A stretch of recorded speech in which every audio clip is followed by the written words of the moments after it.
The day is glorious, with the blue sky and soft breeze. The food's wonderful, the cheese sipping into the warm bread, and the berries bursting in our mouths. Everything would be perfect if this really was a holiday. If all the day off meant was roaming the mountains with Gail, hunting for tonight's supper. But instead we have to be standing in the square at 2 o'clock, waiting for the names to be called out. We could do it, you know, Gail says quietly. What? I ask. Leave the district, run off, live in the woods. You and I. We can make it, says Gail. I don't know how to respond. The idea is so preposterous. If we didn't have so many kids, he added quickly.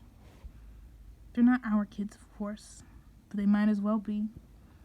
Gail's 2 little brothers and a sister, Prim, and you may as well throw in our mothers too, because how would they live without us?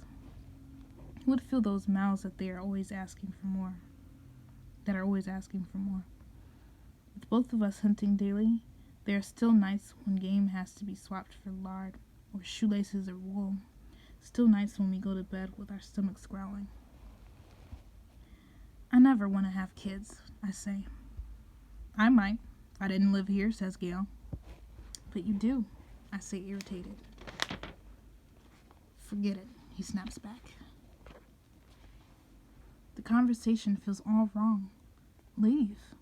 How could I leave Prim, who's the only person in the world I'm certain I love? And Gail is devoted to his family. We can't leave, so why bother talking about it? And even if we did, where did this stuff about having kids come from? There's never been anything romantic between Gail and me. When we met, I was a skinny 12-year-old, and although he was only 2 years older, he already looked like a man. It took a long time for us to even become friends, to stop haggling over every trade and begin helping each other out. Besides, if he wants kids, Gail won't have any trouble finding a wife. He's good-looking, he's strong enough to handle the work in the mines, and he can hunt. You can tell by the way the girls whisper about him when he walks by in school that they want him. It makes me jealous, but not for the reason people would think. Good hunting partners are hard to find. What do you want to do? I ask. We can hunt, fish, or gather. Let's fish at the lake. We can leave our poles and gather in the woods. Get something nice for tonight, he says. Tonight.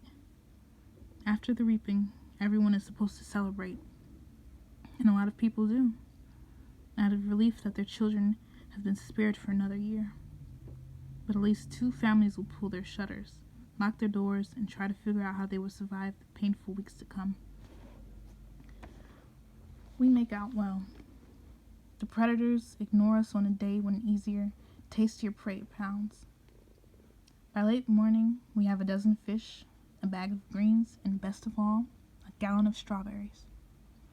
I found the patch a few years ago, but Gail had the idea to string mesh nets around it to keep out the animals. On the way home, we swing by the Hob, the black market that operates an abandoned warehouse that once held coal. When they came up with a more efficient system that transported the coal directly from the mines to the trains, the Hob gradually took over the space. Most businesses are closed by this time on the reaping day, but the black market's still fairly busy. We easily trade 6 of the fish for good bread, the other 2 for salt.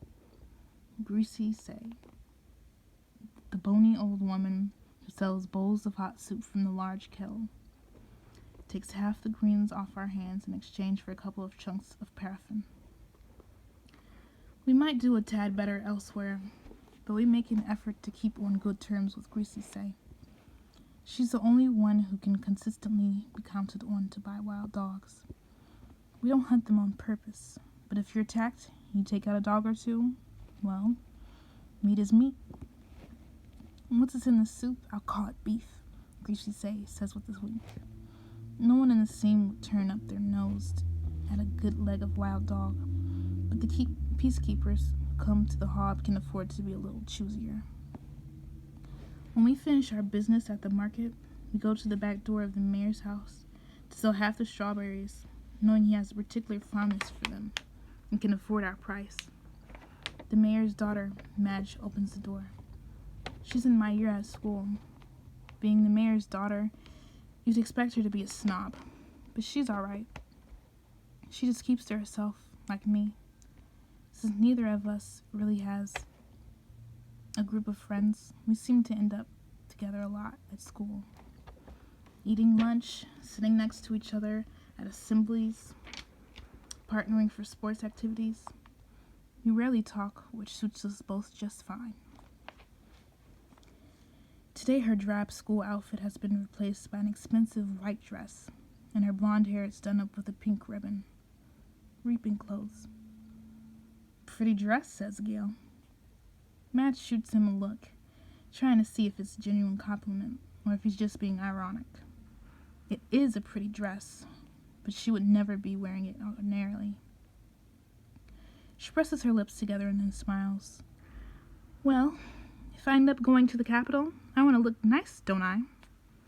Now it's Gail's turn to be confused. Does she mean it? Or is she just messing with him? I'm guessing the second. You won't be going to the Capitol, says Gail coolly. His eyes land on a small circular pin that adorns her dress. Real gold. Beautifully crafted. Could keep a family in bread for months. What can you have? 5 entries? I had 6 when I was just 12 years old. That's not her fault, I say. No, it's no one's fault. Just the way it is, says Gail. Madge's face has become closed off.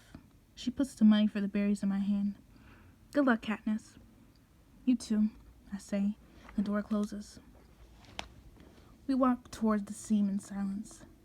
I don't like that Gail took a dig at Madge, but he's right, of course. The reaping system is unfair, with the poor getting the worst of it. You become eligible for the reaping the day you turn 12. That year, your name is entered once. At 13, twice. And so on until you reach the age of 18, the final year of eligibility, where your name goes into the pool 7 times. That's true for every citizen in all 12 districts in the entire country of Pan Am. But here's the catch. Say you are poor and starving as we were. You can opt to add your name more times in exchange for tesserae. Each tesserae is worth a meager year's supply of grain and oil for one person. You may do this for each of your family members as well. So at the age of 12, I had my name entered 4 times. Once because I had to, and 3 times for tesserae for grain and oil for myself, Prim, and my mother. In fact, every year I have needed to do this, and the entries are cumulative. So now at the age of 16, my name will be in the reaping 20 times. Gail, who's 18 and has been either helping or single-handedly feeding a family of 4 for 7 years, will have his name in 24 times. You can see why someone like Madge, who has never been at risk of needing a tesserae, can set him off. The chance of her name being drawn is very slim compared to those of us who live in the seam. Not impossible, but slim. And even though the rules were set up by the Capitol, not the districts, certainly not Madge's family, it's hard not to resent those who don't have to sign up for tesserae. Gail knows his anger at Madge's misdirected. On other days, deep in the woods, I've listened to him rant about how the tesserae are just another tool to cause misery in our district. A way to plant hatred between the starving workers of the seam and those who can generally count on supper, and thereby ensure we will never trust one another. It's to the Capitol's advantage to have us divided among ourselves, he might say, if there were no ears to hear but mine. If it wasn't reaping day, if a girl with a gold pin and no tesserae had not made what I'm sure she thought was a harmless comment. As we walk, I glance over at Gail's face, still smoldering underneath his stony expression. His rages seem pointless to me, although I never say so.